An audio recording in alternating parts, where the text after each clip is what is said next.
from Nebraska's trusted news source. This is Channel 8 News at 4:30. Now at 4:30, pushing up prices. How families in Nebraska are keeping up as the war in Iran brings rising prices at the gas pump. Plus, awaiting his fate. What a teenage boy faces after admitting to a deadly school shooting. How many years he could spend in prison. And deceitful counterfeit. The push to guard local businesses and communities after a scam involving fake dollar bills. But first, we begin this 4:30 with a look at your first forecast on this gloomy Friday. Good afternoon, and thank you for joining us. I'm Emma Norwood. We're nearing the end of another cooler day here in Lincoln, but I hear Mother Nature could be springing us right back into scorching hot temperatures. Let's get right over to Chief Meteorologist Rusty Dawkins. Rusty, what's the weekend looking like? Not good. That's just all there is to it. Things are going to warm up on us fast. So the entire state of Nebraska is under a heat advisory. The darker red shades, those are extreme heat watches. This will likely, and down here, turn into an extreme heat warning. Already seeing extreme heat warnings all the way towards Minnesota, but the rest of the state is in that heat advisory Saturday, Sunday, even into Monday. And we're not alone. We're not suffering all by ourselves. This goes all the way from Minnesota to Texas, all the way back up to Montana and everybody in between, even parts down here in California and Arizona seeing some heat alerts too. So yeah, it is what it is. Rainfall totals, heavier rain to the south. More on that in a few minutes though. Temperatures currently are all over the place. 73, 75, 77, 80, 90s, 100s off to the west. So 30 to 35 degree change from one side of the state to the other. And here we are in the comfortable side. That will change though. We've got the middle 70s for most of us, 75 in Lincoln, upper 70s a little further west. But like I said, things are going to warm up. I'll show you how warm in a few minutes. All right, thank you so much, Rusty. We're going to take a live look out at some roads in the capital city. This is 14th Street and Nebraska Parkway. Actually looks pretty busy out there. Maybe people are getting off a little bit earlier because it's Friday. We'll double check and see how it's looking closer to the top of the hour.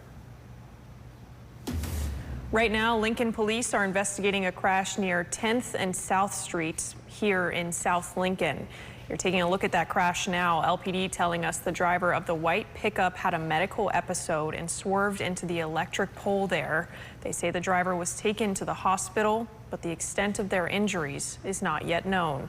Several first responders on the scene to keep an eye on traffic until the pickup could be towed. Iran's foreign minister is responding to President Trump's threat to carry out its biggest attack yet, dismissing the president's remarks as bullying. ABC's Christiane Cordero brings us up to speed on the war in Iran. Today, as the war with Iran reaches the end of its second week of consistent escalating airstrikes, President Trump, in a phone conversation with Axios, warns he's considering a, quote, massive attack, bigger than ever before. We're locked and loaded. We're ready to go, but we're talking to them. So maybe there will be, maybe there won't be a tipping point. The president is also warning the leaders of Russia and China not to get involved in the war, posting on social media, quote, if they did, it would be very bad for them, certainly not in their best interests. In that same post, Trump claims China and Russia have agreed to stop selling weapons to Iran. Iran's foreign minister today responded, dismissing Trump's threats as bullying, adding it will not respond to force, pressure, or threats in any way. U.S. allies in the region, meanwhile, are absorbing a new wave of Iranian attacks, with air defense systems in Kuwait, Jordan, and Bahrain intercepting several drones and missiles. Just 1 week ago, airstrikes over Jordan pierced through and hit a U.S. base, killing 3 soldiers there. Neighbors and family members in New York gathered last night to remember one of the fallen, Sergeant Angel Rampersad, who was 28 years old. She served 3 years in Hawaii, then 3 years in Germany, and then re-enlisted. We are so proud of our angel. The U.S. has focused much of its attacks on Iranian port cities near the Strait of Hormuz. Ship traffic through the strait has effectively stopped, sending oil and gas prices higher. Christiane Cordero, ABC News, Washington. And gas prices here at home seeing a spike from the amplified fighting in the Middle East. This video sent into our Now Local News app by citizen journalist Brian. You can see gas prices at nearly $4 a gallon. This is at the U-Stop near South 16th and Old Cheney Road. And we want to know how much you're paying at the pump. Just scan that QR code to download the app today, and you can send in videos just like this one and earn a cash reward. Well, consumers all over the country are feeling the pinch from the war in Iran. And now President Trump is imposing new global tariffs on trading partners that could push prices up even higher. Coming up tonight at 5 o'clock, we're breaking down what that means for families here at home, from shocking prices at the pump to childcare costs in Nebraska, and what one local group is saying about the rising cost of gas. Also hear from a local mom who's speaking up after facing a tough reality with the cost of childcare. Well, a terrifying moment caught on camera as a tourist seaplane crashing off the coast of Washington State with 11 people on board. I can't believe he's doing this.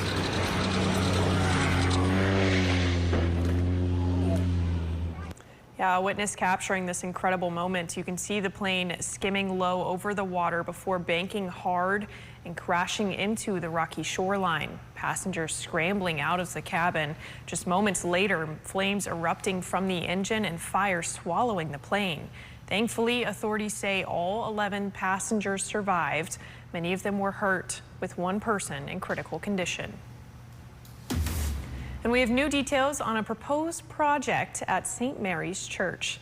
The Nebraska Capitol Environs Commission holding a public hearing this morning on proposed improvements to the historic church along K Street.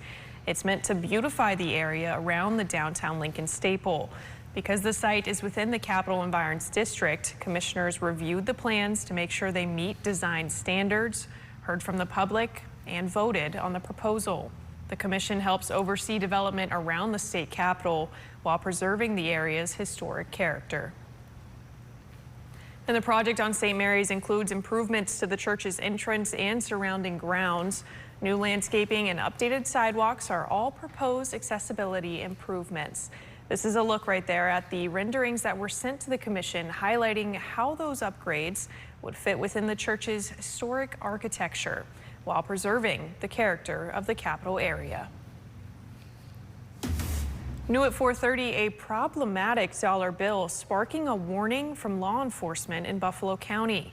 Take a look at your screen here. The sheriff's office says one of those $100 bills is fake, and it was used to deceive a local business person. At first glance, the difference may not seem super obvious, but if you look closely, you'll notice the bill on the bottom has pink Chinese characters printed across. Officials say that's a major sign that it is fake. They say someone tried to pass it along as real money, so they're reminding business owners and everyone to double check before accepting cash as a form of payment.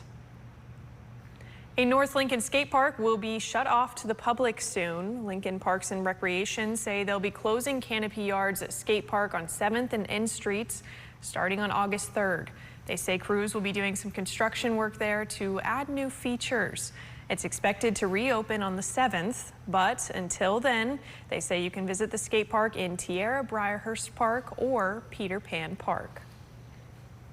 And don't go anywhere. We have a lot more for you coming up after the break, including a controversial drug debate, what the FDA has decided to do about a popular but illegal product being pushed on social media, and why it's steering controversy.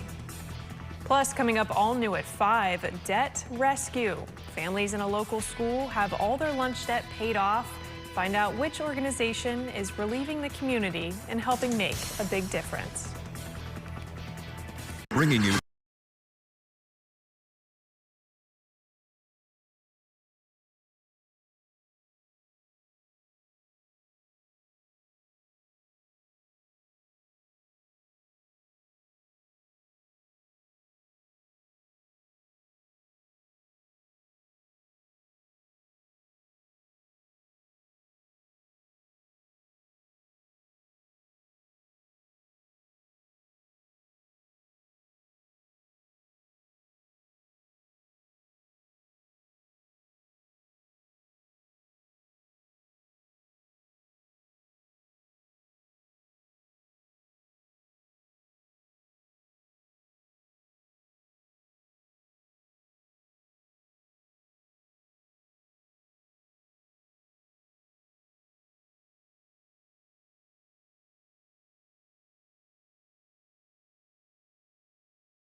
Developing now, if you spend some time on social media, you've likely seen some talk about peptides.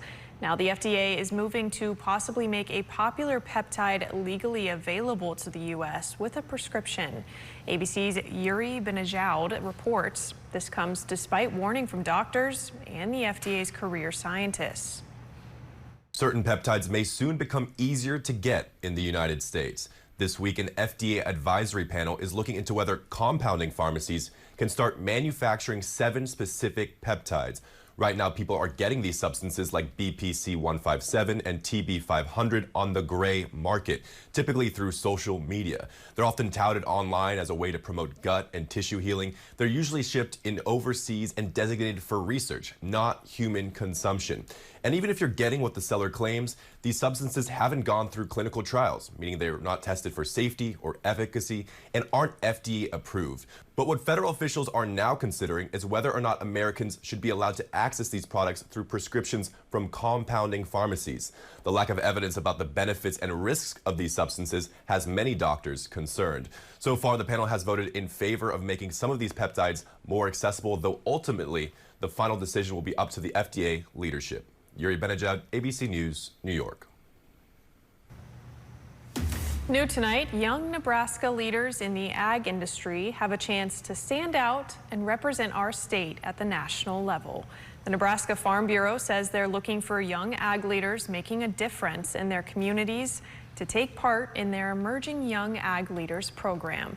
They say 25 of them will be recognized statewide, and one will be selected and awarded $5,000. They'll also represent Nebraska next year at the American Farm Bureau Convention in North Carolina. Time now for our full forecast at 4:30. Let's check in with Chief Meteorologist Rusty Dawkins. Rusty? Not real excited to give this forecast, to be honest with you. It's not good. There's not, I mean, the forecast, the quality is, that's fine. It's the information that I'm about to show you is, well, summer. It's summer. I'll just lead with that. Now outside, cloud cover hanging on. This is actually the good news.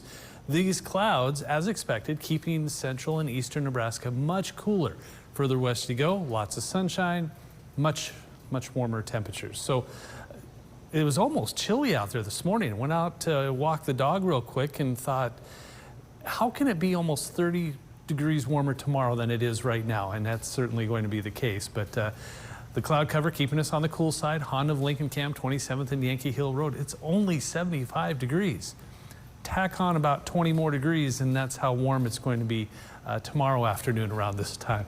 Light east wind, dew point a little bit higher today. You probably noticed that. We had our windows open, and all of a sudden, like, it's muggy in here. Yeah, it certainly, that ramped up quite a bit. Partly because of the rainfall. Now, we were expecting some heavy rainfall somewhere, and that happened just to our south. Look at this swath right here.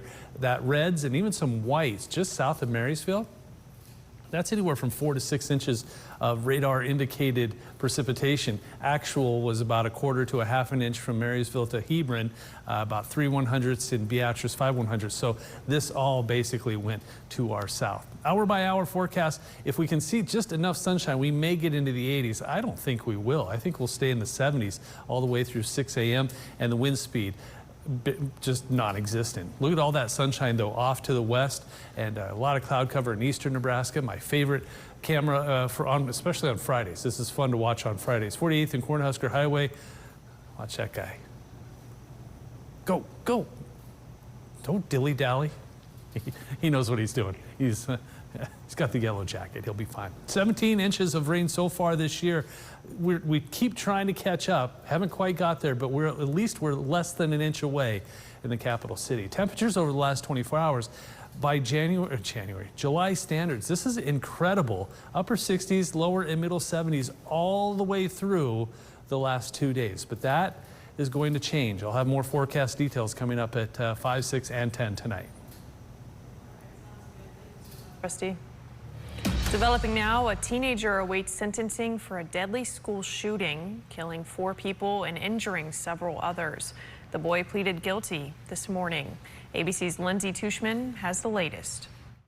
16-year-old Colt Gray appearing in a Georgia courtroom today, pleading guilty to all 55 charges for the September 4th, 2024 shooting at Appalachia High School. Do you agree that there are facts to support each of the charges against you? Yes, Your Honor. Are you pleading guilty to each of the charges because you are in fact guilty? Yes, Your Honor. 11 people were shot when the then 14-year-old Gray opened fire. 4 victims died. Students Mason Shimmerhorn and Christian Angulo, both 14, and teachers Richard Aspinwall and Christina Irimi. Shimmerhorn's mother spoke in court today after Gray pleaded guilty. I can acknowledge that he was failed without excusing what he did. The failures of the adults around him may explain parts of his story, but they do not excuse the decisions that he made. Those decisions were his and his alone. And because of those decisions, my Macy Mace is gone. Today's plea before the judge means the state and the defense had not reached an agreement on sentencing. This leaves Gray's sentence entirely up to the judge overseeing the case. Gray's father, Colin Gray, was convicted by a jury in March on charges that included second-degree murder and involuntary manslaughter after prosecutors said he gave his teenage son the assault-style rifle he used to open fire at the school. His sentencing is set for next week. Lindsay Tuckman, ABC News, New York. We have new developments in the cyclosporiasis outbreak. Officials saying the outbreak related to shredded lettuce has now expanded to 4 more states, meaning 9 states are now impacted. Illinois, Kansas, Oklahoma, and Pennsylvania are now a part of the outbreak. There are more than 2,000 cases of cyclosporiasis in the 9 states. Officials say they suspect iceberg lettuce from central Mexico may be the source. New at 4:30, the Junior League of Lincoln is searching for volunteers for their diaper wrapping. It will be next Thursday, July 30th at 6:30 p.m. They say no skill is needed. Volunteers just need to show up at their diaper bank at the time of the wrapping. According to the group, while summertime is downtime, it's always a good time to volunteer for a good cause. And this Thursday, we'll be hosting our 3rd annual school supply drive with Lincoln Public Schools. That's now less than a week away. If you scan the QR code on your screen, you can find a list of the items that are needed the most, but any school supply donation would be appreciated. It'll be right here in our station parking lot from 6 a.m. to 6 p.m. And coming up next, countdown to game time. How WNBA stars are preparing for their All-Star game tomorrow, and find out which big names and faces you can expect to see on the court. Plus, coming up all new at 5, calls to action. How a Nebraska community is choosing to speak out against data centers and what they want their neighbors to do to join the cause.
Well, right now, the clock is counting down to tip-off of the WNBA All-Star Game.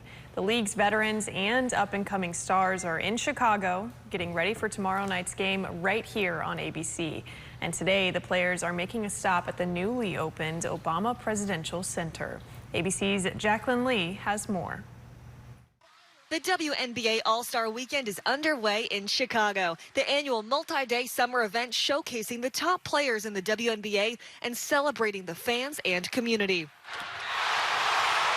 You always remember why you play the game. Like, I play it because I love it, and I haven't lost that joy. Players speaking at the Obama Presidential Center for All-Star Media Day and practice. The former president making an appearance, even taking a few shots himself. The way the game has been going lately, the way it's been picking up, and people paying attention to your excellence, I think has been something for basketball fans generally, a sight to see. Last week, the WNBA and NBA announcing a global partnership with TikTok to help drive fans to large games, allowing content creators access to events.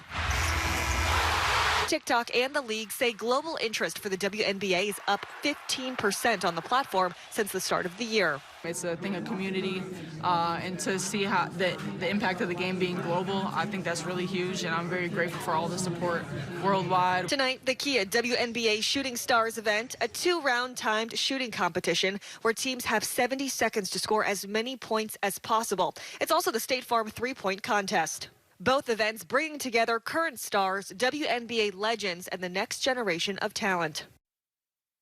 The hallmark event, the AT&T WNBA All-Star Game, will take place tomorrow night right here on ABC. Jacqueline Lee, ABC News, Los Angeles. Block and reports, man. And NBA superstar LeBron James signing a 2-year, $8 million deal with the Philadelphia 76ers. Coming up tonight at 5, our sports team is breaking down what this move means for James's career hopes and for his new team that's yet to win an NBA title. Well, let's get one final check of your forecast at 4:30. Rusty, take it away. Okay, here we go. This is the unpleasant part. Now, right now, it's okay. I mean, 70s, 80s, 90s, it's 100, 101 in Chadron. That's all coming this way.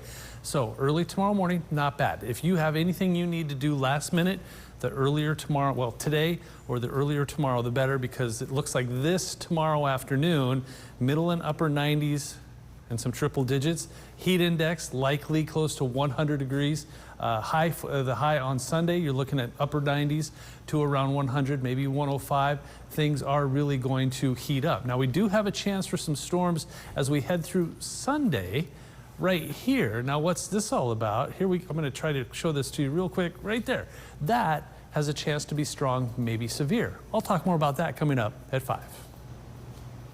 All right, thank you so much, Rusty. And that's going to do it for Channel 8 News at 4:30. Rod Fowler's coming up next at the top of the hour. Stick with us.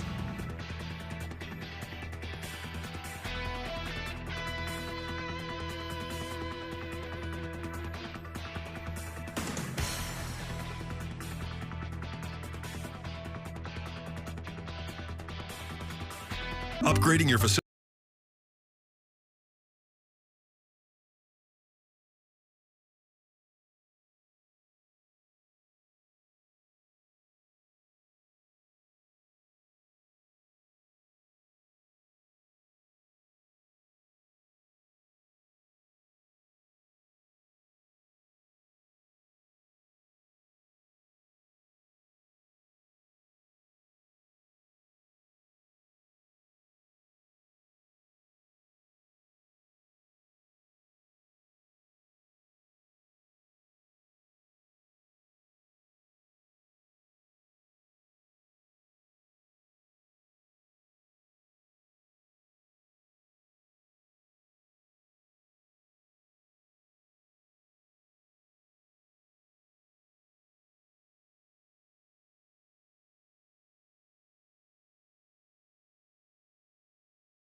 Channel 8 News at 5. Coming up tonight, Dorchester lunch debt, how one group is able to pay off all of the unpaid meal tabs. Also tonight, telling the kids. He cried and he's like, I know.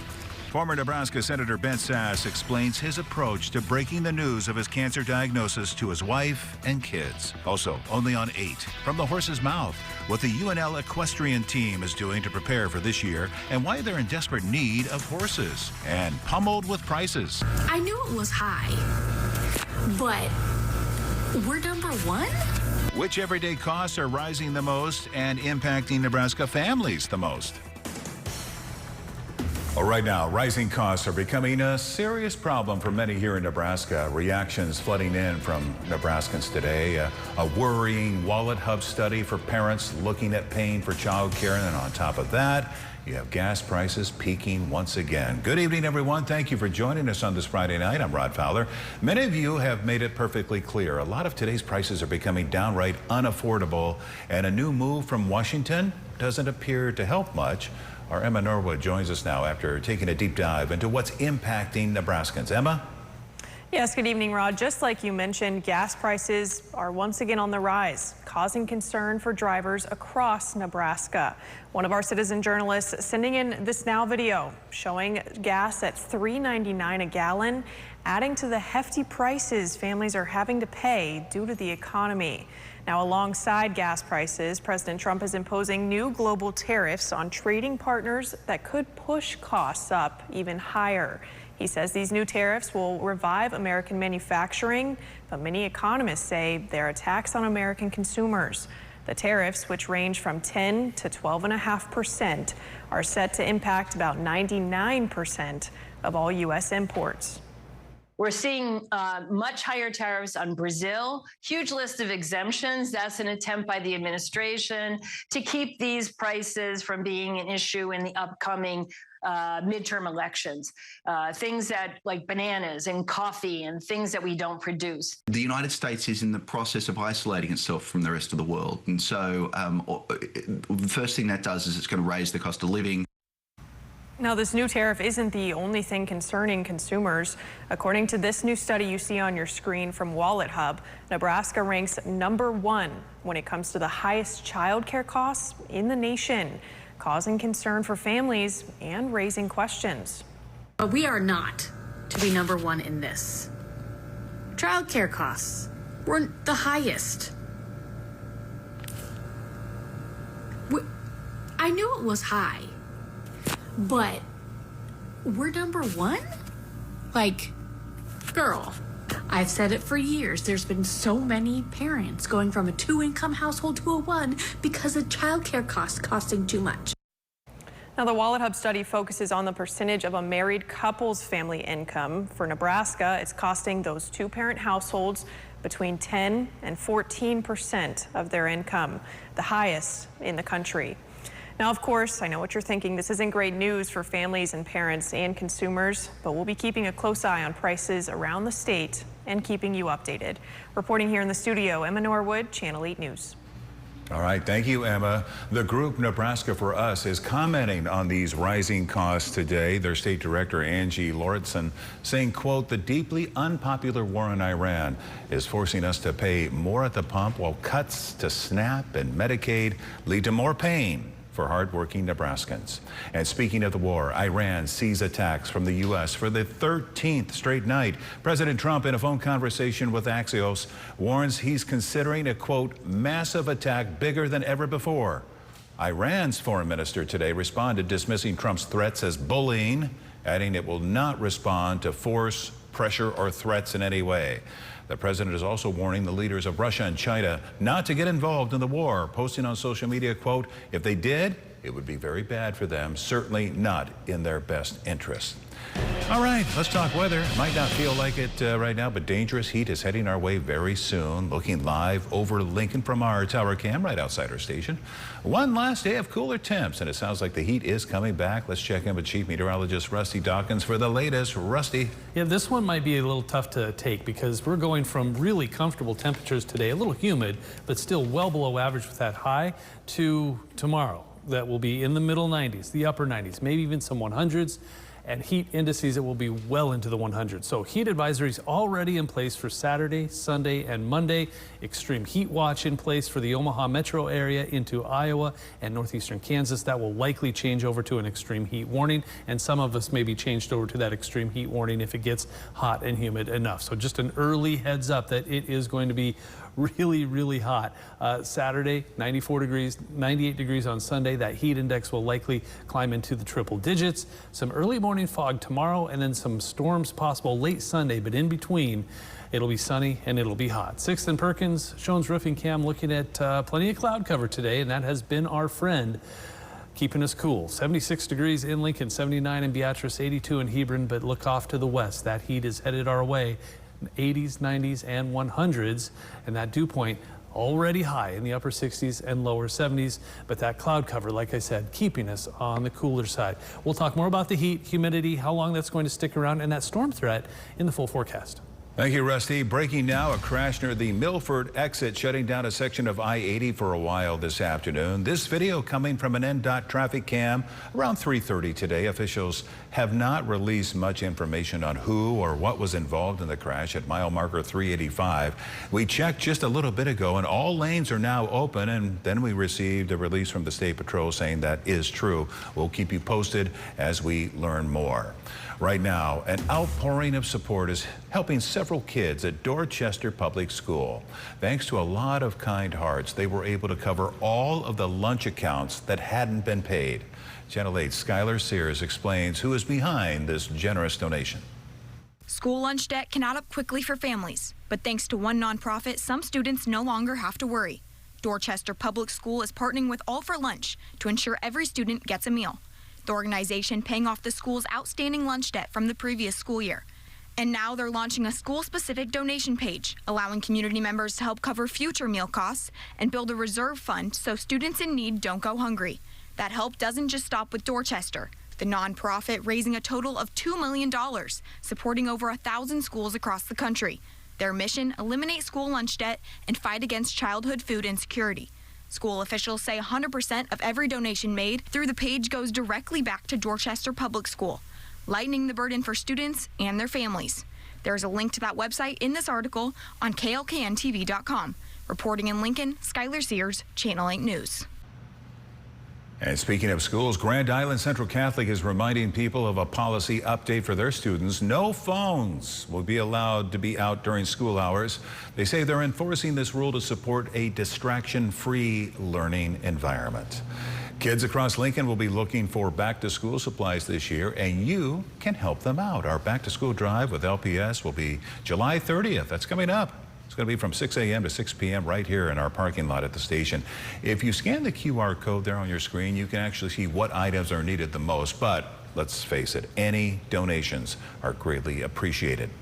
Breaking now, a massive move in the NBA. Four-time NBA champ and the NBA's all-time point scorer LeBron James is headed east to play with the Philadelphia 76ers. With more information, our Nick Erickson joins us now. Nick, what do you have for us tonight? Yeah, Rod, this news this morning certainly has shocked the NBA world and definitely shocked me personally. I mean, it's always big news when a star departs and signs elsewhere, but when you're talking about one of the most dominant players in the NBA history, it's a big deal. LeBron James, after also being linked to Cleveland, Golden State, and Miami, has picked the 76ers to be his fourth team over his 23-year NBA career. The deal is done. The 76ers give King James $8 million on a 2-year contract that includes a player option. An article written by ESPN this morning claimed that LeBron initially thought that the Lakers would be his final destination, but later wrote that he still loved the game and had more to give. James will join Joel Embiid, Tyrese Maxey, and new signee Jaylen Brown in Philadelphia following a playoff run cut short by the New York Knicks. Lots of more information regarding LeBron's legacy and the Sports Zone coming up at 6. For now, Rod, we'll go ahead and send it back to you. All right. Thank you, Nick. In other sports news, former Dallas Cowboys quarterback Tony Romo was arrested in Milwaukee last night for suspicion of operating while under the influence. Romo was stopped and, according to police, performed poorly on his field sobriety test. He is expected back in court on September 21st. Right now, more calls to action against data centers here in Nebraska. The Cass County Data Center Watch Group is letting people know they have yard signs available for anyone who wants one. They're giving them away for free, and in fact, they'll deliver them to you for free. They say all you have to do to get one is to message them on their Facebook account. This coming after Monday night's vote there to have a temporary halt on new data center projects there. We'll keep you posted as this debate continues. Well, stay with us. We have more heading your way after the break, and a new batch of stories at 6 o'clock, including fundraising. How one UNL student was able to land a philanthropy gig at the Country Music Awards. And coming up after the break, a sit down with Sass. More wisdom from the former Nebraska senator who is faced with pancreatic cancer. How he broke the news to his family about his diagnosis. Stay with us.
Words from Ben Sass tonight from his emotional interview. The former Nebraska senator and CNN have been slowly releasing clips from his conversation that's going to air Sunday night about his brave battle with pancreatic cancer. He sits down with his wife in this clip and talks about how he told his family he was dying when he learned the news. He says he took his wife on a walk when he told her, and they cried and they consoled each other, but put their trust in God. He says telling his kids was a little more difficult. Brack obviously was 14 at the time, now 15. Telling him must have been, I can't imagine. What was that? He actually took it pretty hard. I mean, he cried and he's like, I know. He wanted to ask lots of questions. We didn't want to tell him doctor's words that we probably only had 3 months or so to live. We didn't want to tell him that right away, and he pushed. He wanted to know those kinds of facts right away. So that was a little harder. After about an hour of talking and crying with Breck, he went and sat at the piano and just pounded for 3 hours, just playing. Sass told his wife the day before their daughter's graduation, but waited to tell the daughter about it until after she had her graduation. Only on 8, we're hearing about new equestrian preparations straight from the horse's mouth, you could say. The National High School Rodeo Championships are wrapping up here in Lincoln, bringing horses to the forefront of our city's entertainment. The UNL equestrian team is also gearing up for this next school year, inspired by the rodeo competition. Channel 8's Danielle Silva is talking with them about how they're staying on the right track. UNL equestrian team is not horsing around when it comes to being the best and most stable team in the rodeo. A lot of their competitions actually happening right here in the R.B. Warren Arena. And in order to keep being the best, they are needing horses. So the program put out a plea asking for help obtaining 17 to 22 horses for their upcoming school semester this September. The UNL equestrian team is no stranger to championship titles, most recently placing top 10 at the 2026 Intercollegiate Horse Show Association's national competition. The group of nearly 60 students coming from a wide range of backgrounds, all sharing Professor Lena Luck's love for equines. Luck says throughout the program, the school horses end up becoming their teachers. So they really help build those students and get them to where they need to be, and they're all different. So they bring their own personalities and their own quirks to the program, which I think is actually really good for training the students. Students compete in a range of skill levels across the Midwest, many going on to become professional competitors and even veterinarians. Although the decades-old program has always relied on donations, the leasing program started a few years ago and has proved to be a win-win for horse owners. Winters in Nebraska aren't great, so it's a great way to, your horse gets ridden and gets to keep up with their skills during the school year, but then also we can use them and they can help train some new students. And here's where the horses stay. This is one of their stalls, and we keep them bedded with wood shavings. And as for the horses, they have weekends off and a day off during the week as well. Many times, students and faculty taking them to roam in their own pastures, like these horses donated from Kansas. If you have a horse that you'd like to donate or loan to the team, we'll have more information at klkntv.com. And if you'd like to see the team compete, their next competition is November 14th through the 15th right here in Lincoln. Reporting from outside of the Animal Sciences Complex at UNL, Danielle De Silva, Channel 8 News. Now, your Storm Alert Team forecast with Chief Meteorologist Rusty Dawkins.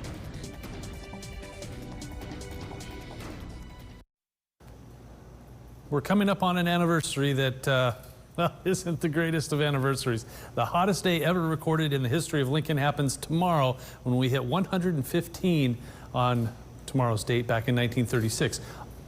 Oddly enough, the second hottest day, and the only 2 times we've ever been in the teens, in the 100s, was also on July 25th, but in 1940.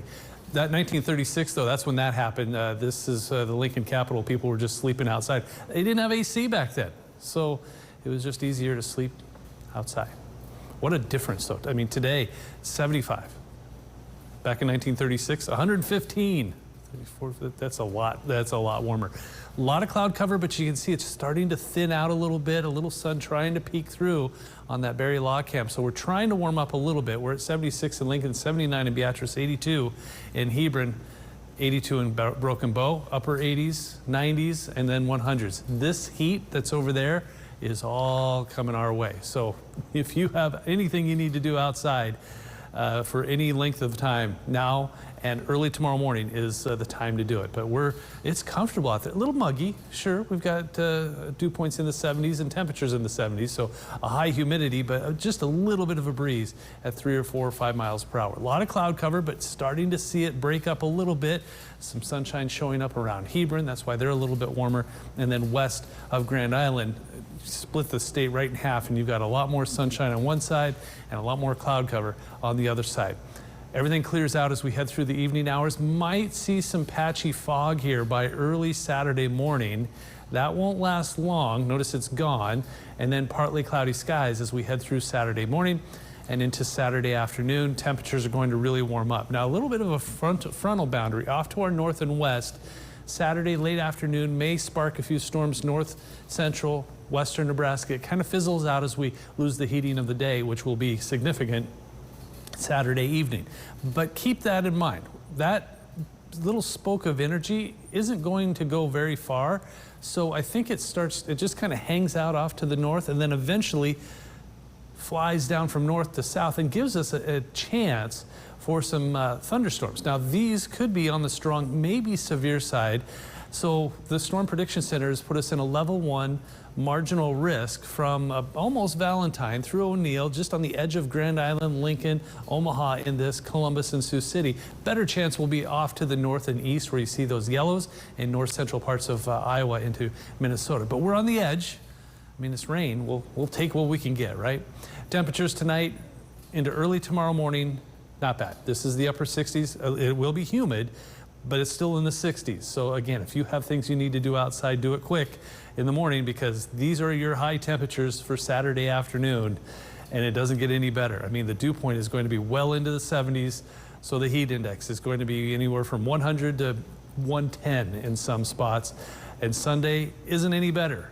Middle and upper 90s, maybe 100s all over the place, and that heat index just keeps going up and up and up. In fact, I think we get to an actual temperature of 100 on Monday. This will likely be the worst of the bunch with a heat index near 110 in some spots. That storm chance north on Sunday, maybe into the Lincoln area overnight, and then temperatures slowly but surely cool off. Small chances for rain Wednesday and Thursday of next week. Thank you, Rusty. New tonight, the Junior League of Lincoln is searching for volunteers for their diaper wrapping. It's going to be next Thursday, July 30th at 6:30 in the evening. They say no skill is needed. Volunteers just need to show up at their diaper bank at the time of the wrapping, and according to the group, while summertime is downtime, it's always a good time to volunteer for a good cause. Well, don't go anywhere. We have more for you after the break and a whole lot more coming up at 6 o'clock, including 11% chance. That's the likelihood of a Grand Island Fire Department recruit in this class being selected for one of their openings. What they're looking for that will separate the best from the rest. Stay with us.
Fast food chain wins a national award. Runza is voted the #1 best regional fast food on USA Today's list. They say the top 10 restaurants on the list represent fast food places that aren't found across the country and are judged on flavor, speed, and a sense of place.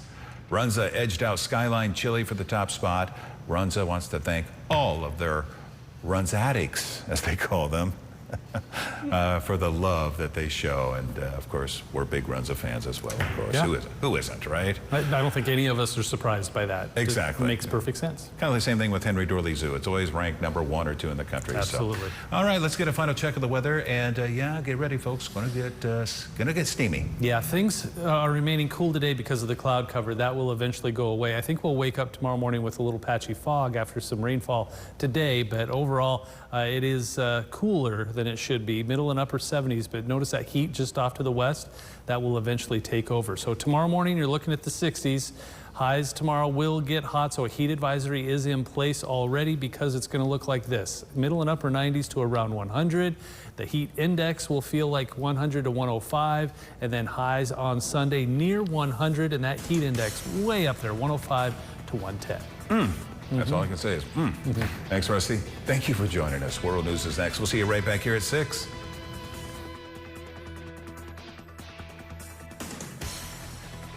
Closed